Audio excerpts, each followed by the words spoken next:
Bonjour à toi et bienvenue dans cette nouvelle vidéo. Pour ceux qui ne me connaissent pas, je m'appelle Steve Bellet, je suis business coach, entrepreneur et consultant financier.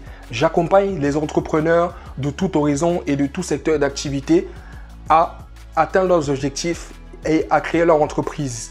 Si tu es nouveau sur ma chaîne YouTube, je t'invite à t'abonner pour pouvoir me suivre au quotidien et suivre mes vidéos où je donne des conseils pratiques. Et pour les anciens, je vous dis bonjour, je suis très content de vous retrouver aujourd'hui.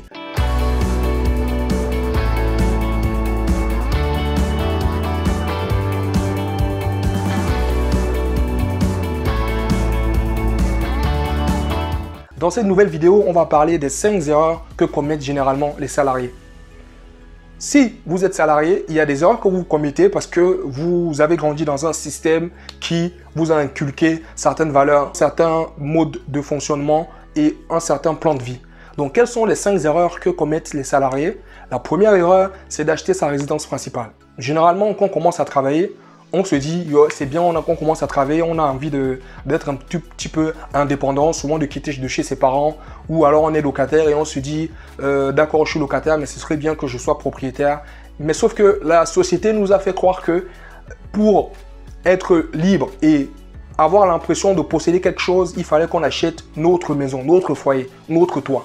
Mais c'est une grave erreur. Pourquoi c'est une grave erreur? Parce que votre maison, si vous l'achetez en résidence principale, elle vous coûte de l'argent et non l'inverse. Donc, alors, la chose à faire au plus tôt serait d'acheter une résidence, mais à titre locatif. Comme ça, vous pouvez mettre des locataires et vous générer des revenus complémentaires. Donc, c'est la meilleure chose à faire. La deuxième erreur, c'est d'avoir une seule source de revenus. Généralement, beaucoup de gens sont en CDI et ils se disent, bon, j'ai un CDI, ça suffit, je peux avoir des revenus tous les mois qui vont tomber. Simplement, il suffit juste avec la conjoncture que vous perdiez votre emploi et là, vous pouvez plus subvenir à vos besoins. Donc, ce que je conseille, c'est de diversifier. Si vous me suivez sur ma chaîne YouTube, c'est de diversifier votre portefeuille. Ça vous permet au moins de voir venir, de pouvoir mettre de côté pour vos vieux jours et également faire face à certains imprévus. Donc, c'est toujours mieux d'avoir plusieurs sources de revenus qu'une seule source de revenus. La troisième erreur, c'est de penser que les cotisations retraite seront suffisantes pour votre retraite. C'est une grave erreur. Pour moi, c'est l'une des plus grosses erreurs même à ne pas commettre parce que la pension retraite que vous allez toucher dans des années, dans 20, 30, 40 ans, 10 ans, ne tiendra pas compte de l'inflation à ce moment-là. Donc, si vous pensez que ça va vous suffire pour pouvoir maintenir votre rythme de vie, j'ai bien peur que ce ne soit pas le cas.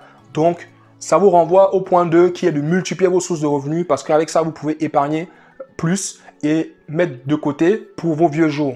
La quatrième erreur que les salariés commettent généralement, c'est d'acheter une belle voiture. Pourquoi ils achètent une belle voiture? C'est tout simplement pour flatter leur ego parce qu'on a ce besoin souvent, nous les êtres humains, de reconnaissance. Donc, quand on achète une belle voiture, c'est aussi pour dire, voilà, c'est un signe extérieur de richesse. Donc, ça nous dit, bon, voilà, j'ai réussi, j'ai une belle voiture, j'ai la Audi, j'ai la Mercedes que je veux, ou plus, ou une Ferrari, ou ce que vous voulez.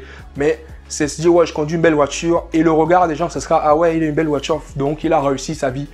Donc, c'est une grave erreur. Moi, je vous conseillerais plutôt, si vous êtes fan de voiture et que vous voulez nécessairement acheter une voiture, c'est de partir sur de la location. Vous pouvez louer tout simplement vos véhicules. Et ça vous ramène toujours au point 2. Ça veut dire que si vous aviez des sources de revenus alternatives, ça va vous permettre de louer votre véhicule. Ou vous pouvez aller sur du leasing. Vous pouvez aller sur du leasing et comme ça vous permettra de changer de véhicule un peu plus souvent et avoir un beau véhicule pour le conduire. Et surtout, l'avantage, c'est que vous n'allez pas immobiliser tout votre capital pour acheter une belle voiture. Parce que vous allez le louer. Donc, je prends un exemple. Si vous aviez 20 000 euros pour acheter votre véhicule, que de sortir les 20 000 euros, vous prenez un leasing ou une location qui va vous coûter 500, 600 000 euros par mois. C'est beaucoup mieux. Donc, la bonne astuce également, c'est d'avoir une société et de faire passer le véhicule en charge de sa société. C'est une alternative également. Donc, c'est tout bénéf pour vous. Vous ne sortez pas votre capital et ça passe en charge de votre société. La cinquième erreur que commettent les salariés, c'est économiser toute l'année pour aller en vacances. Donc, la plupart des gens, on travaille toute l'année, on a 5 semaines de vacances et on veut bien en profiter, c'est humain. Donc, on va aller au soleil, on va aller à la plage, on va aller s'amuser et c'est normal. Mais l'erreur à ne pas commettre, c'est d'utiliser tout le capital qu'on a épargné toute l'année pour aller en vacances. Donc, l'idéal serait de véritablement avoir des sources de revenus qui vont vous permettre de partir en vacances. Donc, faites de l'argent d'abord, ensuite pensez aux vacances. Donc, si vous avez aimé cette vidéo, je vous invite à télécharger gratuitement dans la description mon e-book qui s'intitule « Comment être libre financièrement ». Dans cet e-book, vous retrouverez les 5 règles fondamentales de l'argent et également les business rentables en 2020 que vous pouvez mettre en place pour vous générer des sources de revenus alternatifs si vous n'avez pas d'idée. Je vous invite également à mettre un like sur la vidéo et à vous abonner sur ma chaîne YouTube et me suivre également sur mon compte Instagram Steve Benet. Je vous souhaite une très bonne journée et à la prochaine pour une nouvelle vidéo. Au revoir.